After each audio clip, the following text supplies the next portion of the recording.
Hello दोस्तों, welcome to A plus academy the class of concept. मैं अखिलेश कुमार आपका हार्दिक स्वागत करता हूं। दोस्तों, तबीयत खराब होने की वजह से कई दिन से वीडियो शूट नहीं हो रहा था।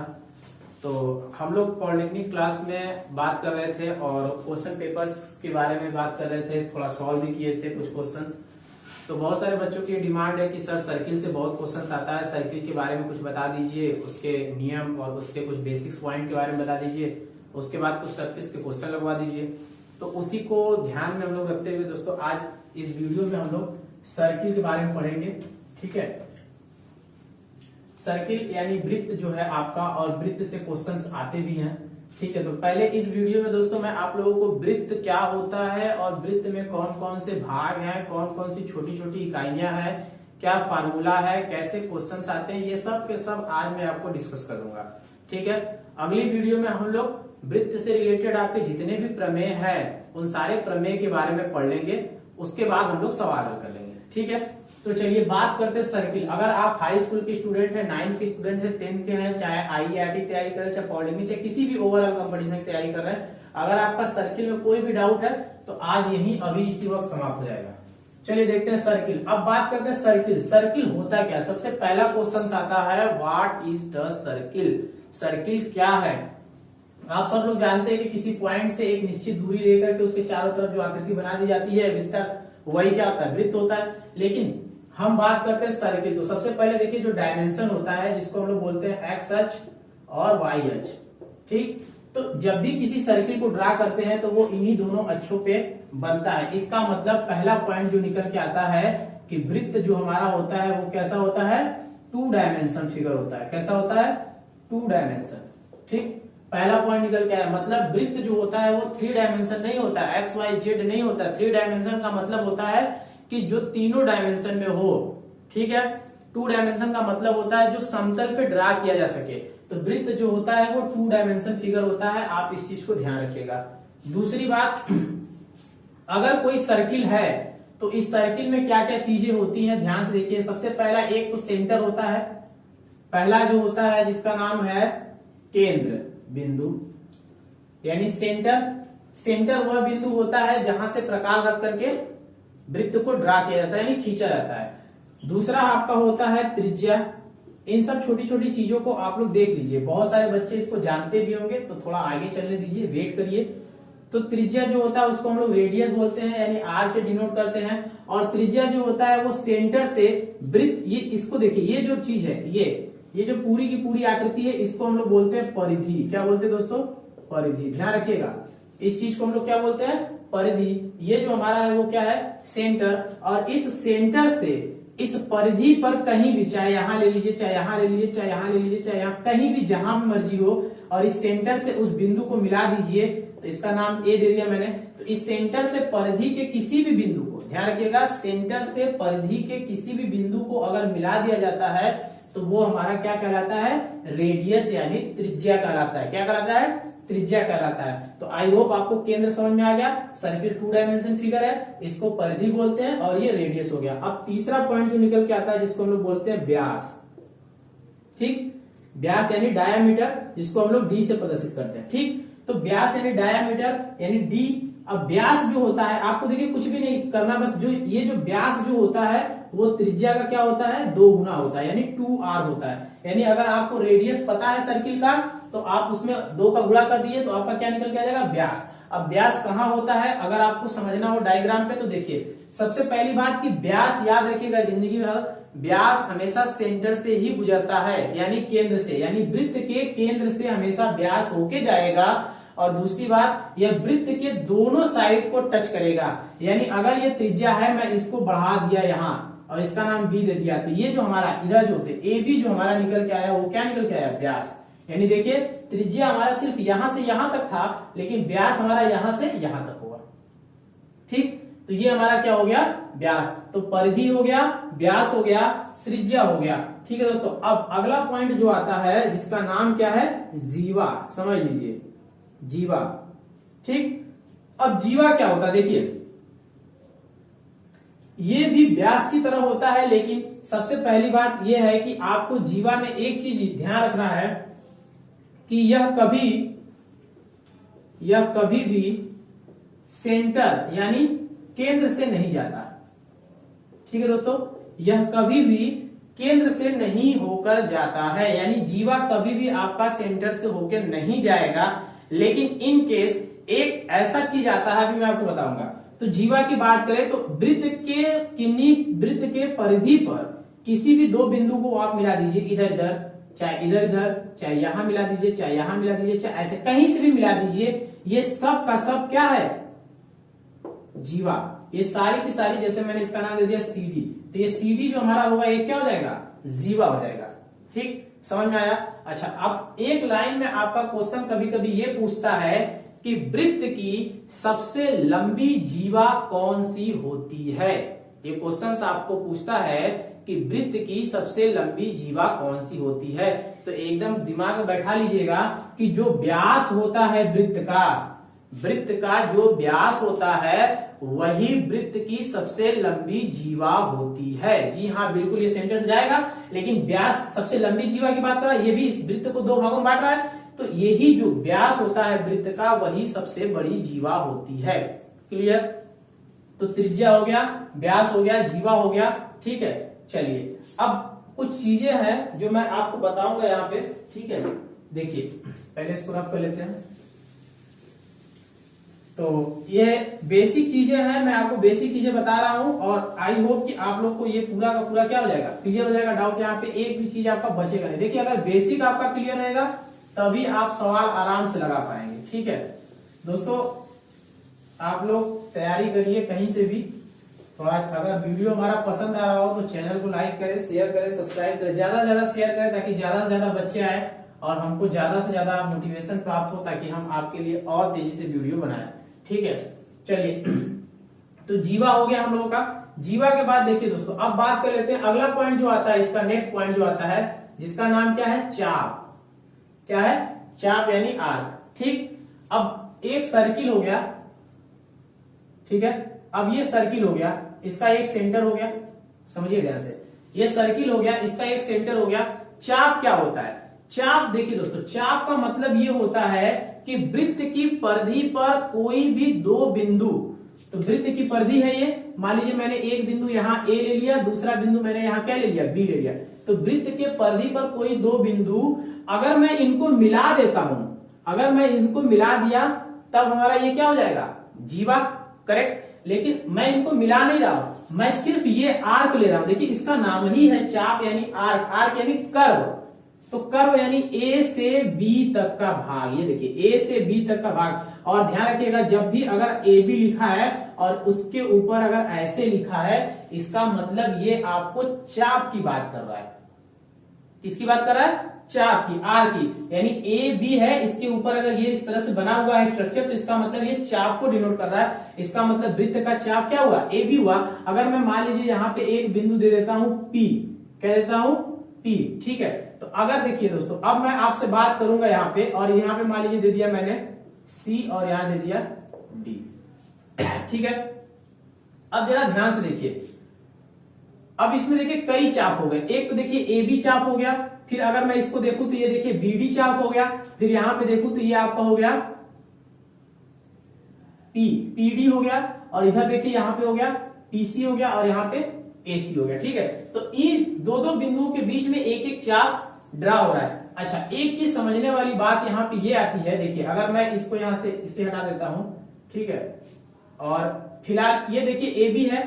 ठीक है, तो ये देखिए छोटा चाप है, अगर ये छोटा चाप है तो फिर ये पूरा का पूरा क्या बचा, बड़ा बचा, बड़ा वाला हिस्सा। तो ये हमारा जो बड़ा वाला हिस्सा बच रहा है, ये हमारा क्या बचेगा, बड़ा चाप। ठीक है, मतलब एक हो गया लघु चाप। ठीक, ये वाला जो हमारा छोटा सा जो यहां से यहां तक का भाग है, ये वाला, ये हमारा जो कहलाएगा, ये क्या कहलाएगा, लघु चाप। और ये जो बड़ा वाला हिस्सा बचा, ये हमारा क्या कहलाएगा, दीर्घ चाप। देखिए मैं पॉइंट की बात कर रहा हूं, परिधि की बात कर रहा हूं सिर्फ। ठीक है, तो इस प्रकार से हम क्या निकालेंगे, चाप निकालेंगे। क्लियर। अच्छा, अब अगला पॉइंट जो आता है दोस्तों चाप के बाद, रेखाखंड, सॉरी रेखाखंड नहीं, वृत्तखंड। वृत्तखंड, अब वृत्तखंड क्या होता है ध्यान से देखिए। जैसे अभी मैंने यहाँ पे चाप लिया, चाप लेने के बाद यहाँ पे मैं लघु चाप और बड़े चाप को डिनोट कर पाया। अब अगर मैं यहाँ पे बात करूंगा वृत्तखंड, हमारा वृत्तखंड क्या होता है समझिए। जैसे कोई सर्किल है, ठीक, और यहाँ पे सेंटर O है। अब मैं यहाँ पे एक जीवा खींच लिया AB, क्या खींच लिया, AB जीवा खींच लिया मैंने। तो A और B, देखिए ये पूरा का पूरा सर्किल था, ये पूरा का पूरा सर्किल था। इस सर्किल को मैंने इस AB के द्वारा क्या कर दिया, कट कर दिया, ठीक है, कट कर दिया। मतलब अब ये एक हिस्सा हो गया वृत्त का और एक ये हिस्सा हो गया। मतलब जीवा जो होती है वो किसी भी वृत्त को दो भागों में काट देती है, यानी दो वृत्त खंडों में बांट देती है।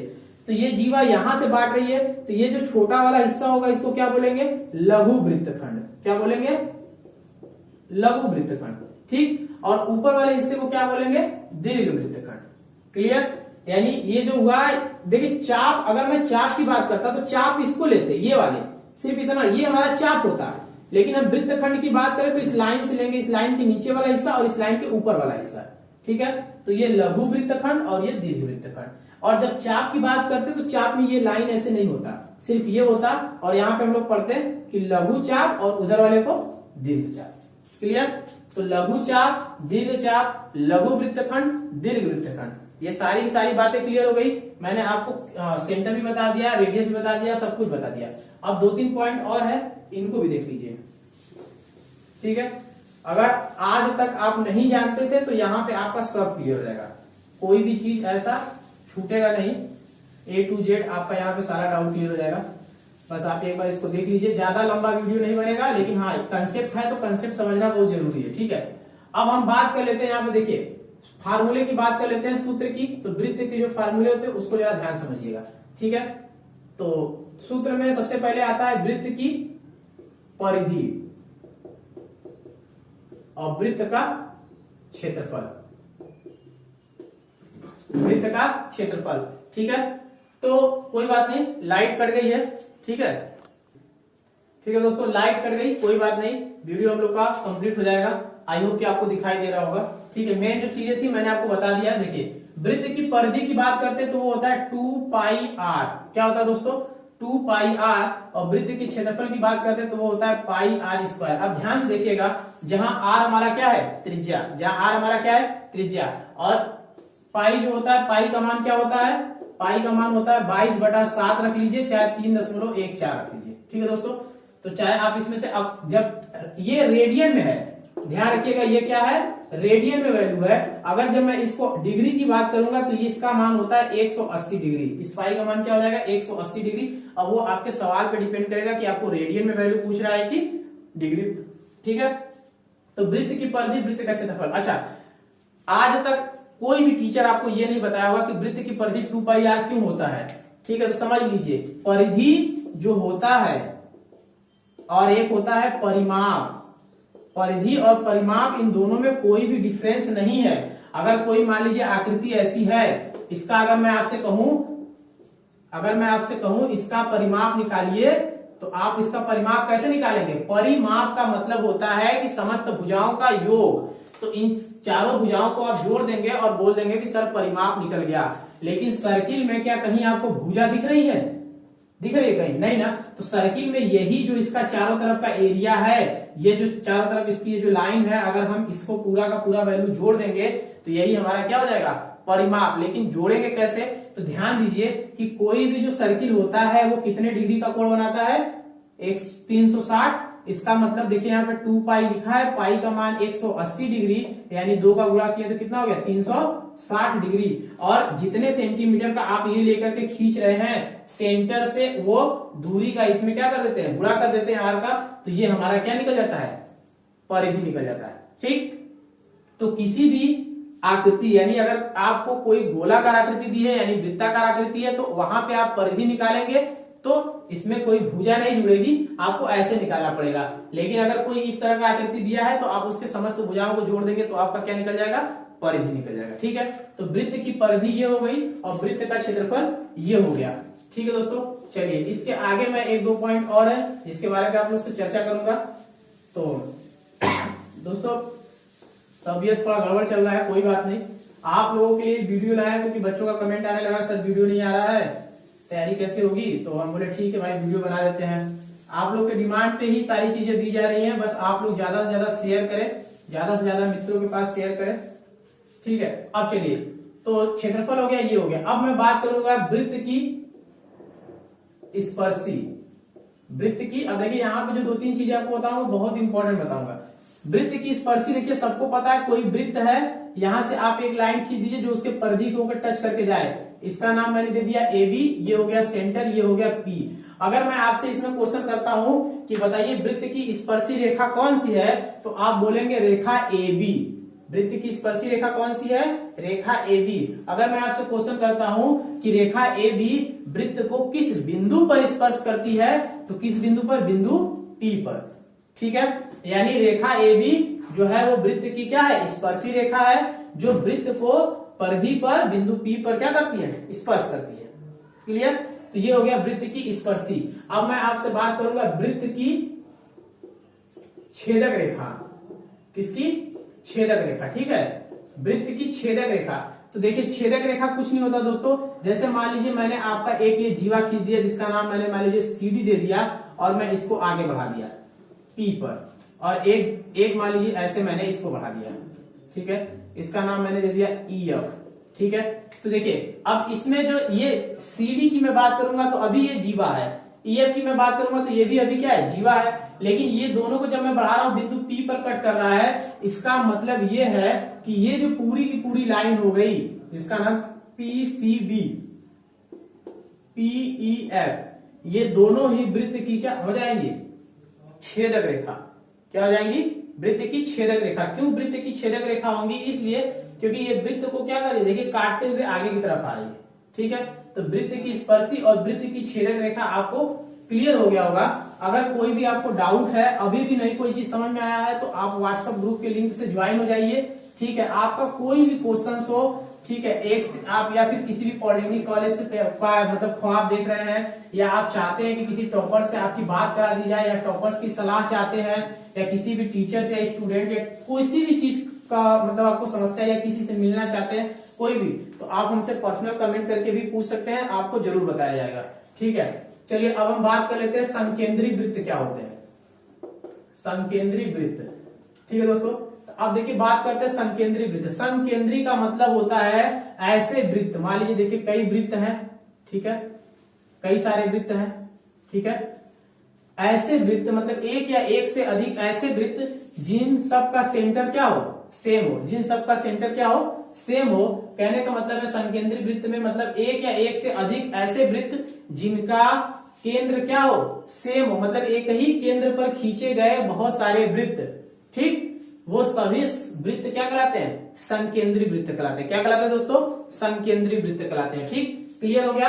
चलिए अगले चीज की बात करते हैं। देखिए संकेंद्री वृत्त के बाद मैं आपसे बताऊंगा संरेखीय बिंदु। इसको भी समझ लीजिए क्योंकि आपका इस पे भी क्वेश्चन आता है, संरेखीय बिंदु। अब बात करते हैं संरेखीय बिंदु।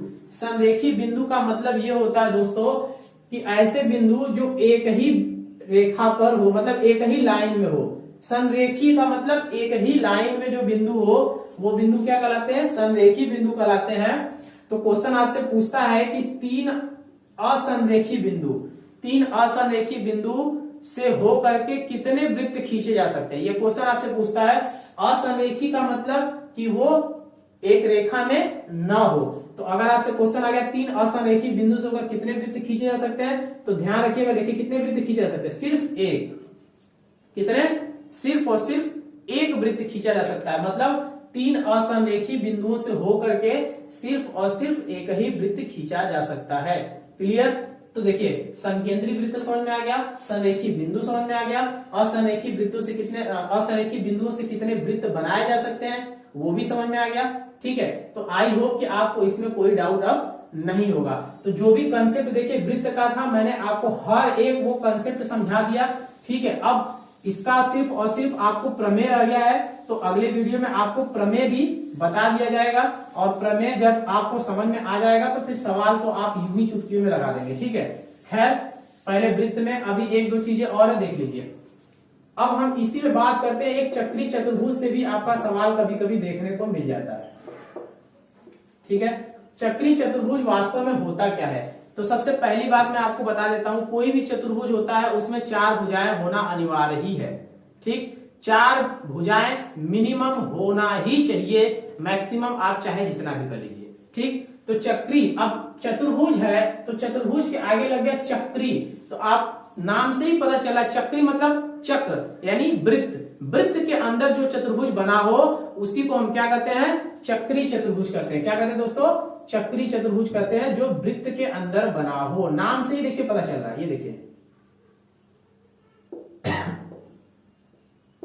ये हमारा क्या हो गया, एक चक्री चतुर्भुज हो गया।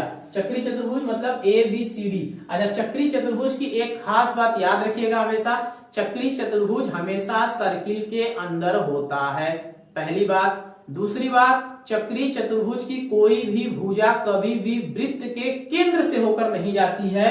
यानी अगर कुछ इस तरह से बना है, अगर मान लीजिए मैं ऐसे बना दिया, ये बना दिया मैंने, ये भी तो एक चतुर्भुज है ए बी सी डी, लेकिन ये चक्री चतुर्भुज नहीं है, ये चक्री चतुर्भुज है क्योंकि ये जो है सेंटर से होके जा रहा है। इस चतुर्भुज की एक भुजा वृत्त के केंद्र से होके जा रही है, इसलिए ये चक्री चतुर्भुज नहीं होगा। ये केंद्र से होके नहीं जा रही है, इसलिए ये चक्री चतुर्भुज होगा। क्लियर। अच्छा, अब इसमें एक बात और कर लेते हैं, चक्री चतुर्भुज की कुछ खास बातें और देखिए। कोई भी चतुर्भुज हो, चाहे चक्री चतुर्भुज चाहे दुनिया कोई भी चतुर्भुज हो, चतुर्भुज के आमने सामने के कोणों का योग हमेशा कितना होता है, 180। चक्री चतुर्भुज के आमने सामने के कोणों का योग कितना होता है, 180 डिग्री। अगर ये 80 डिग्री है तो ये कितना होगा, 110 डिग्री, सॉरी 100 डिग्री, अभी तो 180 होगा। यानी इन दोनों कोणों को जोड़ने पर वैल्यू कितना आना चाहिए, 180 डिग्री। उसी प्रकार इसको और इसको भी जोड़ने पर वैल्यू कितना आना चाहिए, 180 डिग्री। यानी ओवरऑल अगर इन चारों कोणों को मैं जोड़ दूं, इन चारों कोणों का अगर मैं मान निकालूं जोड़ के, तो ये किसके बराबर आना चाहिए, 360 डिग्री के। किसके बराबर आना चाहिए दोस्तों, 360 डिग्री के। ठीक, तो ये हो गया चक्री चतुर्भुज, आमने सामने के कोण बराबर हो गए। ठीक है, तो ये बात क्लियर हो गई। ठीक, अच्छा, अब तो चक्री चतुर्भुज में जो मैंने आपको पॉइंट बता दिया, पहला तो ये वृत्त के अंदर होता है, दूसरा ये कभी भी सेंटर से होकर नहीं जाता, तीसरा इसके समूह कोणों का योग कितना होता है, 180 डिग्री होता है। ठीक है, तो चक्री चतुर्भुज भी मैंने आपको वृत्त में बता दिया। तो वृत्त की लगभग आपकी सारी चीजें मैंने आपको बता दी, सेंटर से लेकर के बड़े से बड़े चीज, चाप से लेकर के हर एक छोटी चीज आपको मैंने क्लियर करा दिया।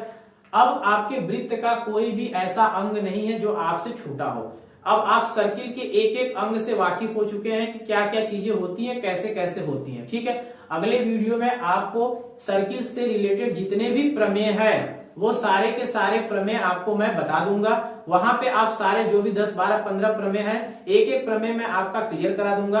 आप उसको अच्छे से देख लीजिएगा, समझ लीजिएगा। हमारे पास बहुत बड़ा टेक्निकल बोर्ड नहीं है, ठीक है, हम लोग भी स्ट्रगल कर रहे हैं, आप भी स्ट्रगल कर रहे हैं, आप अपने कॉलेज पाने के लिए स्ट्रगल कर रहे हैं, हम आपको कॉलेज दिलाने के लिए स्ट्रगल कर रहे हैं। तो हम दोनों का ही स्ट्रगल सेम है, इसलिए चैनल को सब्सक्राइब करें, शेयर करें और ज्यादा से ज्यादा अपने मित्रों को चैनल के साथ जोड़ें। ठीक है दोस्तों, तो हम लोग अगले वीडियो में देखेंगे, उसके बाद हम लोग वृत्त का सवाल हल करेंगे। अच्छा, इससे पहले भी पॉलिटेक्निक का प्रैक्टिस सेट का मैंने कुछ क्वेश्चन अपलोड कर रखा है, अगर आप लोग नहीं देखे तो आप उसको जाके देखें, व्हाट्सएप ग्रुप से ज्वाइन हुए। कोई आपका सवाल या कोई भी प्रॉब्लम्स है तो उसको आप हमसे शेयर करें। ठीक है, इसके अलावा 9, 10 का भी सिलेबस पढ़ाया जा रहा है, अगर आपके कांटेक्ट में बच्चे हो तो आप उनको भी इस यूट्यूब चैनल का लाभ लेने दीजिए। इसके अलावा आपका SSC, railway, bank, UP police से रिलेटेड सभी जानकारी आपको मिलती रहेगी, आप उसका भी लाभ यहाँ से ले सकते हैं। ठीक है, तो A+ एकेडमी के साथ ज्वाइन हो जाए। तो मिलते हैं दोस्तों आपसे अगले वीडियो में, तब तक के लिए धन्यवाद।